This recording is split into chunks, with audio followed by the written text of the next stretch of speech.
ekyo kitabeerawo tekyetera abantu okulonda nga balonda mu kiwuggwe tebawuliriza nsonga tembawadde budde bajja gamba zanya kulonda asingako obuwanvu nga yensonga kubanga yalengedde ye muwanvu buli muntu ajje ne kooti ye mumuwaayo gere muwulire ebimufaamu mugambe nti omusajja kooti nente muli kirimu.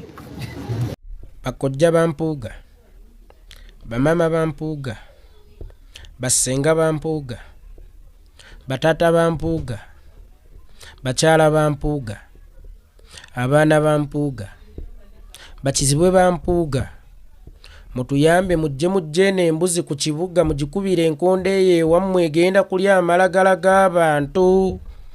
Mathias Mpuuga Nsamba, mmwe bakulembeze betukuze tutya bulijjo.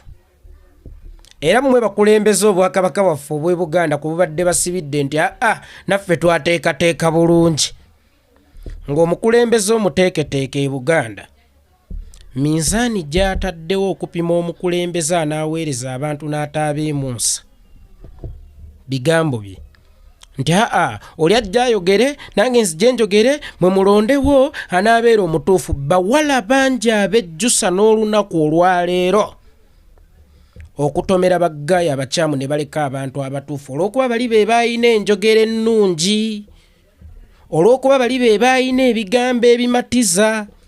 Era bawala bangi eyo mpaawo bangi bajja kukugamba ti omuvubuka eyammenya omutima atunula nga itongwa, ti omuvubuka eyamboggolera atunula nga itongwa.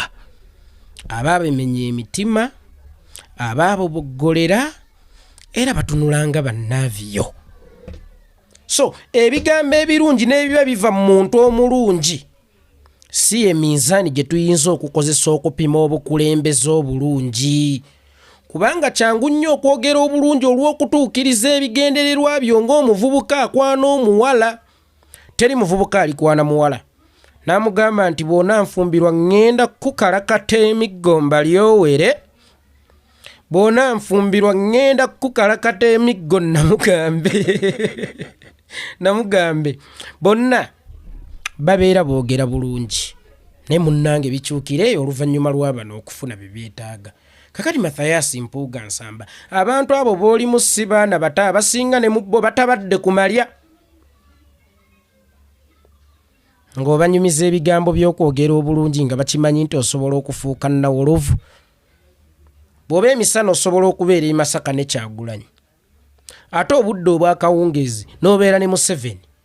Beesige batya ebigambo byo nti bikufaanana, nti era tobyogera kutuukiriza bigendererwa byo osobole okubakozesa. Ebigambo okufaanana si kibeera kasobola okubeera akabonero ak'obukulembeze oba ebigambo okubeera ebirungi oba ebigambo ebiwooma, si kibi. Kasobola okubeera akabonero akalungi eri obukulembeze, naye ate si bye birina okubeera ekipimo ekisalawo ku bukulembeze bwo lwa nsonga. Si bangi aboogera ne bategeeza. Ne Museveni yennyini atufutubaliddeko gino emyaka emingi ennyo. Tayina muntu yenna mu regioni yenna gwe yagamba nti ŋŋenda kukola bwe nti. Ab'eggulu teyabagambako nti ŋŋenda basala emimwa. Ab'e Buganda teyabagambako nti ŋŋenda bagoba ku ttaka n'abafuuba mmwemba basenzeewo mbattire n'abaana bammwe bannadduli abalwanyi. Ab'Omwankole teyabagambako nti ŋŋenda kuweera obugabe bwa Nkole. Ab'e Kasese teyabagambako nti nja balumba. Naye kennyini ng'omuntu yali ayogera birungi byereere. Naye ebirungi ebyo ebyereere bye yali ayogera bye yali ategeeza. Era abeesiga ebigambo bye birungi ebyereere olwaleero bali proud of obwesigwa bwabwe oba obwesigwa bwabwe bw'abalyamudde olukwe. Kakati Mpuuga gwe bw'oba ogamba nti mu bigambo bye birungi mwogenda okulagira ensi nti osobola okuvuganya Kyagulanyi, si Museveni teweerabira. Mukama ayinza okuba yakuwundira akalimi makubuula ng'osobola n'okulaga omuwala omugwa n'omugamba nti nkuleetedde ekikomo eky'omusota kye bajje mu ddiba ery'omusota naye nga wayunze kiyunge, kubanga abantu abazannyanga akalengedde, abavubuka ba koolokoolo, Mukama yabawundira olulimi.